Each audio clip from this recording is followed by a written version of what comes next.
La medida del templo, Apocalipsis 11 del 1 al 2. Juan recibe una caña gruesa y pesada semejante a una vara, se le manda a medir el santuario de Dios, el altar y los que adoran en conexión con este lugar.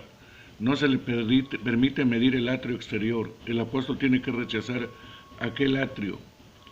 Leemos, pero el patio que está fuera del templo déjalo aparte y no lo midas porque ha sido entregado a los gentiles y ellos hollarán la ciudad santa 42 meses. ¿Cuál es la razón de medir? ¿Qué quiere decir? Sobre la base del contexto inmediato, el versículo paralelo 21:15 y pasajes del Antiguo Testamento, Ezequiel 45, 42, 40 y Zacarías 2:1.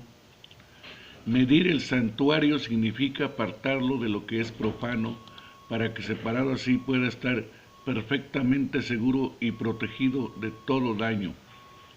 El santuario es aceptado, pero el atrio es rechazado. Es de suma importancia tener presente que aquí, como en las otras ocasiones, el apóstol recibe una visión. Por consiguiente, carece de fundamento la suposición de que el templo herodiano debió haber estado todavía en existencia en Jerusalén y que el Apocalipsis debió haber sido escrito antes de la destrucción de la nación judía por los romanos. En una visión se puede ver cosas que ya no existen en la realidad. De nuevo, a juzgar por el contexto, parece probable que lo que el apóstol ve en la visión es de veras el templo herodiano en Jerusalén. De todos modos, él ve el templo de los judíos como había existido en la tierra. Se le manda a medir el santuario, es decir, aquella parte del templo donde se encontraba el lugar santo y el lugar santísimo. El atrio exterior, a saber, el atrio de los gentiles, tiene que ser rechazado, medirlo está prohibido. Había, por supuesto, otros atrios, pero no son mencionados, tal vez porque no tienen ningún significado simbólico. Y fuera del atrio de los gentiles está Jerusalén, que se llama todavía la ciudad santa. El apóstol no está pensando en la Jerusalén celestial, sino definitivamente en la ciudad terrenal que había rechazado a Cristo. Aquí y en Mateo 27:53 se le llama la ciudad santa, por la sencilla razón de que antes había sido santa. Aún hasta hoy Jerusalén es llamada frecuentemente la ciudad santa. El hecho de que en la visión Juan ve la Jerusalén terrenal y por tanto el templo terrenal se percibe claramente de lo que sigue. Y ellos hollarán la ciudad santa 42 meses. Jerusalén que será hollada por los gentiles, Lucas 21:24, un paralelo muy semejante, indica claramente que la Apocalipsis 11:12 se refiere a la Jerusalén terrenal. Esta es la imagen, el símbolo, la visión, veámoslo claramente. El apóstol ve a la Jerusalén terrenal con su templo terrenal, mira el santuario interior pero rechaza el atrio exterior. Ahora surge la pregunta, ¿qué significa esta imagen? Esta es la cuestión respecto a cada imagen o símbolo. ¿Cuál es su principal significado espiritual?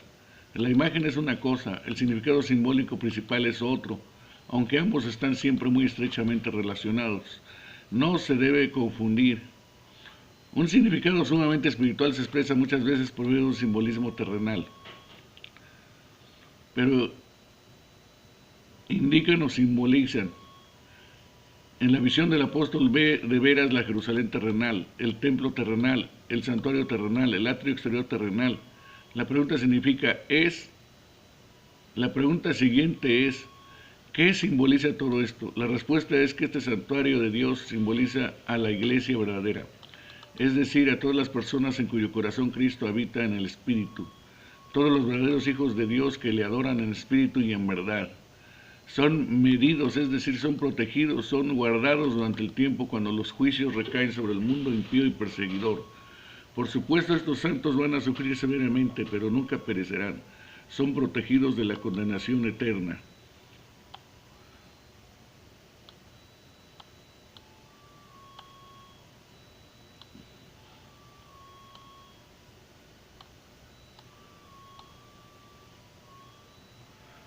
Concuerda con el simbolismo del Antiguo Testamento. El templo de Ezequiel simboliza la iglesia.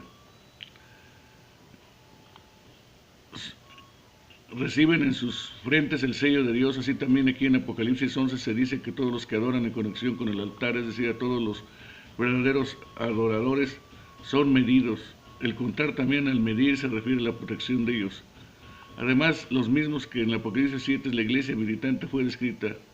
La verdadera iglesia en la tierra es simbolizada por el santuario terrenal de Israel. El santuario físico simboliza el santuario espiritual, a saber, el pueblo de Dios. Finalmente, el mejor intérprete del Apocalipsis 11 es el mismo Apocalipsis 11. De acuerdo al versículo 8, es evidente que la Jerusalén terrenal es el símbolo de todo lo que se opone a la verdadera iglesia de Dios. Es el centro y el símbolo del anticristianismo, es decir, de la inmoralidad Sodoma y de la persecución contra los hijos de Dios. Por tanto, parece lógico concluir que la frase santuario de Dios también tiene que ser considerada simbólicamente, es decir, que se refiere al verdadero pueblo de Dios, a sus fieles. Los creyentes verdaderos son contados y reciben en su frente. El patio que está fuera del templo, déjalo aparte. Está claro que la referencia tiene relación con personas, a saber, infieles, miembros de la iglesia, que tienen que ser echados fuera y excomulgados. Por tanto, la frase santuario de Dios tiene que referirse a los fieles, aquellos que no son echados afuera, sino protegidos. Mientras que el incienso está ofreciéndose en el altar, los adoradores reverentemente inclinan sus cabezas en oración. Por tanto, es claro que la frase santuario de Dios simboliza aquellas personas que ofrecen a Dios el incienso de la oración, es decir, a los verdaderos cristianos.